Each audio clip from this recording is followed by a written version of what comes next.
পৃথিবী সৃষ্টি করার পরে যখন নড়াচড়া শুরু করছেন, আল্লাহ পাহাড়কে বসাই দিয়েছেন প্যারাগের মতো।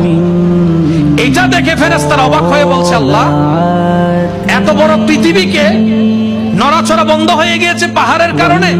আল্লাহ, পাহাড়ের চাইতে শক্তিশালী কি তোমার সৃষ্টিতে কিছু আছে? আল্লাহ পাক বললেন, হ্যাঁ আছে তো। ফেরেশতারা অবাক হয়ে জিজ্ঞেস করলেন, আল্লাহ, পাহাড়ের চাইতে শক্তিশালী কি? রবে বললেন, রব্বুল আলামিন বললেন, পাহাড়ের চাইতে শক্তিশালী হচ্ছে লোহা।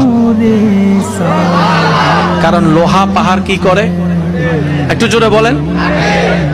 পাহাড়ের চাইতে শক্তিশালী কি? কারণ লোহা পাহাড়কে কি করে? এবার ফেরেশতারা অবাক হয়ে জিজ্ঞেস করলেন, আল্লাহ, লোহার চাইতে শক্তিশালী কি কিছু আছে? রব বললেন, হ্যাঁ আছে তো। ইয়া রব, সেটা কি? রব্বুল আলামিন বললেন, লোহার চাইতে শক্তিশালী হচ্ছে আগুন। কারণ আগুন লোহাকে, মাশাআল্লাহ। ফেরেশতারা অবাক হয়ে জিজ্ঞেস করলেন, ইয়া রাব্বাল আলামিন, এই আগুনের চাইতেও শক্তিশালী কি তোমার সৃষ্টিতে কিছু আছে? রব্বুল আলামিন বললেন, হ্যাঁ আছে তো। ইয়া রব, সেটা কি? বলে যে এই আগুনের চাইতে শক্তিশালী হচ্ছে পানি। আল্লাহ, পানির চাইতে শক্তিশালী? রব বললেন, বাতাস।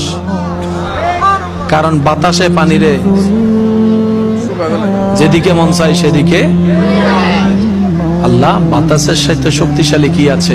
রব্বুল আলামিন বললেন, আমার বান্দাদের সেই দান যেটা ডান হাতে দিবে আমার জন্য, বাম হাত জানবে না, বাম হাতে দিলে ডান হাত জানবে না।